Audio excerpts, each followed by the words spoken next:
Hello everybody on YouTube tonight. It is December 11th, 2008, 4:39 p.m. As you all know, I just made a video about the constitutional conversion, excuse me, I'm having trouble speaking, and how Ohio is going about one right now. But I would like to read you some history behind it.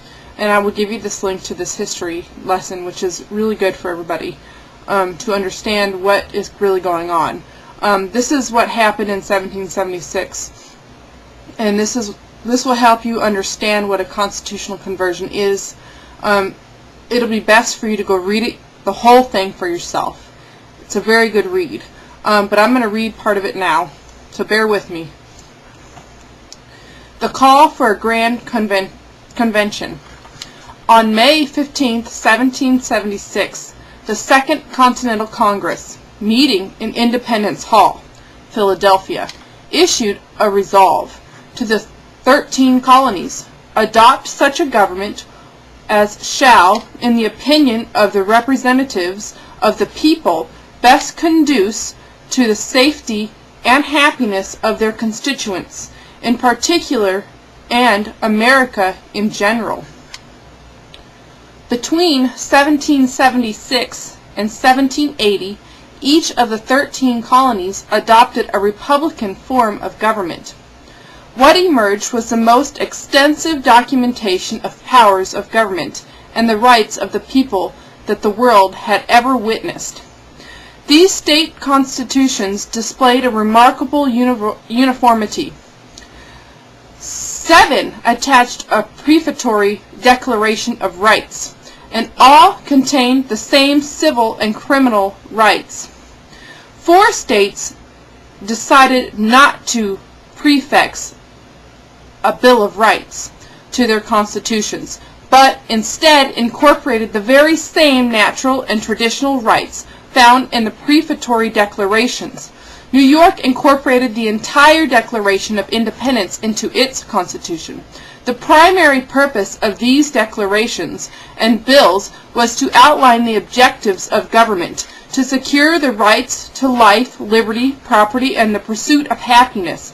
The government that was chosen to secure these rights was declared universally to be a republican form of government. All of the states except for Pennsylvania embraced a 2-chamber legislature, and all except Massachusetts installed a weak executive and denied the governor the power to veto bills of the legislature. All accepted the notion that the legislative branch should be preempted, but at the very same should be preeminent, but at the very same time endorsed and the concept that the liberty of the people was in danger from the corruption of representatives, and this despite the fact that the representatives were installed by the election of the people. Thus, each state constitution embraced the notion of short terms of office for elected representatives, along with recall, rotation, and term limits. The Second Continental Congress also created the first continental-wide system of governance. The Articles of Confederation created a nation of pre-existing states rather than a government over individuals. Thus, the very idea of a Bill of Rights was irrelevant because the Articles did not entail a government over individuals. The states were equally represented in the Union regardless of size of population. Only one branch was needed. Normal political activity required the support of supermajorities. The Union was limited to the powers expressly enumerated. An amendment was required to endow the Union with powers that weren't specifically articulated. Amendments required the unanimous approval of all 13 state legislatures.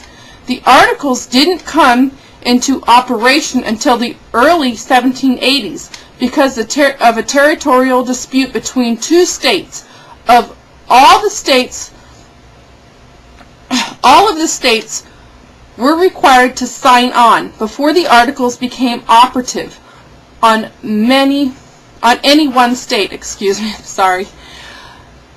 These two directives produced two opposite and rival situations: an early operating robust, healthy state and local politics, and late arriving weak and divisive continental arrangement. Several statesmen, especially George Washington, were concerned that the idea of an American mind that had emerged during the war with Britain was about to disappear, and the Articles of Confederation were inadequate to foster the development of an American character.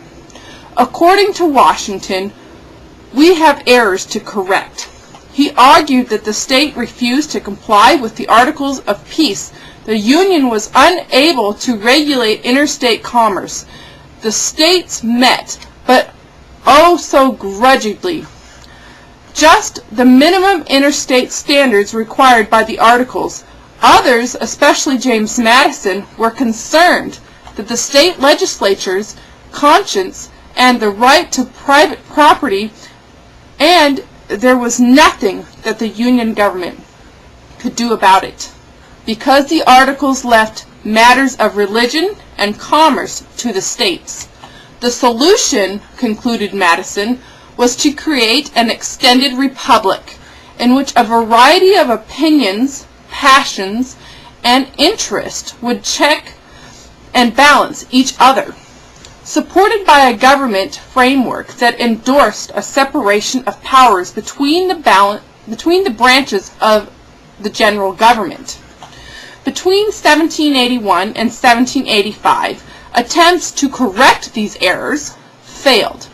To secure the required unanimous consent of the state legislature, matters changed, however, in 1786, following James Madison's suggestion of 21 January 1786. The Virginia legislature invited all the states to discuss ways to reduce interstate conflicts in Annapolis, Maryland.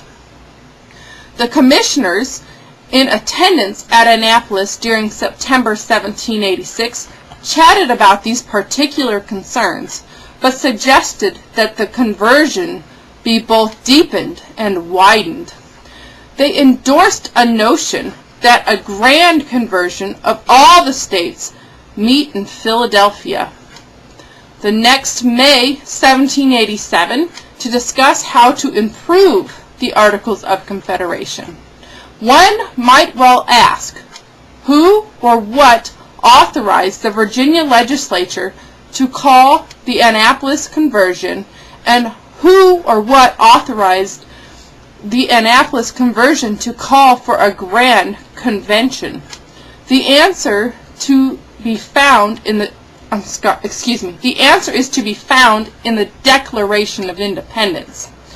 The people have the right to choose the form of government under which they shall live, and to install such government as they deem appropriate to secure their liberty, security, and happiness. This is just, I just wanted to give you guys this, throw this out there, because it may not be what we think. Because the people are the one who have to vote on this. So that's all I wanted to say. I'm going to put this off to the right.